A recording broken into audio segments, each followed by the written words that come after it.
Hey, so today we're going to talk about Things Fall Apart by the author Chinua Achebe. In a nutshell, it's about a strong village in Nigeria set at approximately 1900, and it was called Umuofia. But the main points of focus in Things Fall Apart are life inside the Igbo tribe, the struggle of one man's desire to succeed, aka Okonkwo, and imperialism from the British. Now, Okonkwo was a troubled character. He had such a fear of failure and had an inability to control his temper or swallow his pride. He was so focused on his success, he failed to realize his own personal flaws, and this is what ultimately led to his demise and him committing suicide. Yeah, sorry for the spoiler.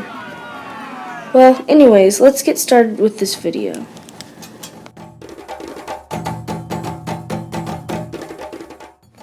So, first up we have cowries. Cowries are a rare shell found in the Indian Ocean. They have many uses and meanings like jewelry, religious accessories, but most importantly, money! Because the shells are so rare, if you have a lot of them, you'd be considered rich. Yes, that was a plus, but what people really took into consideration was how in the places Africa, North America, and South America, they symbolized the power of destiny and prosperity. Eventually, also, this type of currency spread to even more countries, such as China. In the story of the main village, it's called Umuofia, as I said before. The ways there was mentioned to be Igbo. Igbo is many things. For a large portion of southeastern Nigerian people, Igbo is a type of language, and it can sometimes contain of Igboid languages and dialects. Just like in the book, people work mostly as craftsmen, farmers, and traders. And as if you didn't know, yams are the most important crop, aka the king of crops. There are celebrations that take place annually to celebrate its harvesting.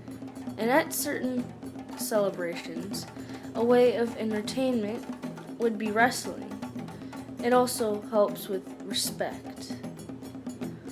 Also in the story, men tend to be overly domineering, meaning that the women and children had to know their place, or else it was a not-so-great trip to beating land. Their system of justice was typically elders dressed in masks as ancestral spirits, called the Egwugwu. Igbo lifestyle, again, was considered to be highly stylized for 4 reasons. They would have ritual speeches, they would have only certain actions performed at certain ceremonies, and most interactions occurred to attempt to show respect for some external being, like another man, ancestral being, or even another god. And last, number 4, to recall some common themes here, respect and knowledge. They're very important to one's role in society, and then that's very important in order to determine such customs. So Igbo gods are mostly based off of nature and its elements. The people depend on the regularity of the seasons and natural phenomena to survive. They all worship a central being, and that's the earth goddess. People are always careful to avoid committing sins against her for fear of vengeance that might wipe out an entire generation. For family, religion plays a central role in Igbo life. Spirits of ancestors, in the form of masked elders, consulted for almost every decision and even serve as judges in legal trials. Also, Igbo emphasizes on numerous gods, but it contrasts sharply with the single god of Christianity. And I'll get to that later. Umuofia's military actually lacked the power and technology needed to stop the white missionaries. So yes, they had one, but it wasn't very effective. European countries that invaded Africa. Let's see, some of them were Britain, France, Germany, Spain, Portugal, and Italy, but the British were the only ones to actually colonize Africa and spread imperialism.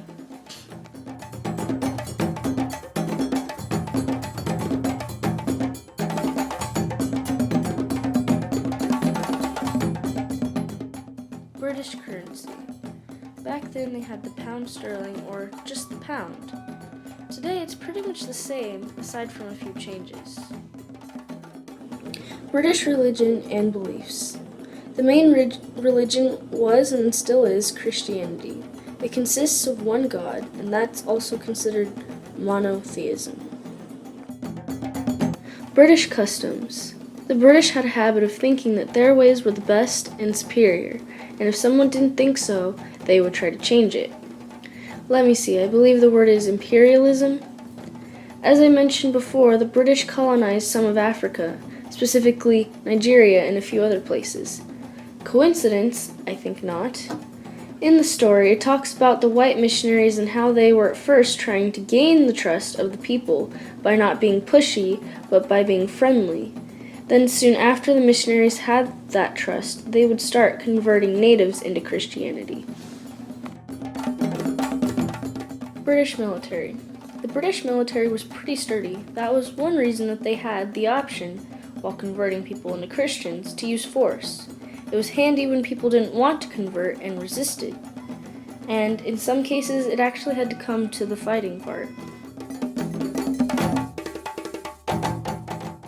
So, in the end, the effects all of this information has had on me were positive.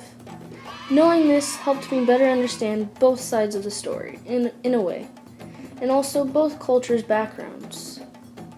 The book itself was helpful at times because its mini glossary in the back for non-English words and terms, such as egwugu. I mean, sure, I could just look for the definition in the back, but in order for me to truly understand the term's meaning, I had to research more about it. Well, anyways, that concludes this video. Thanks for watching. Hope it was helpful.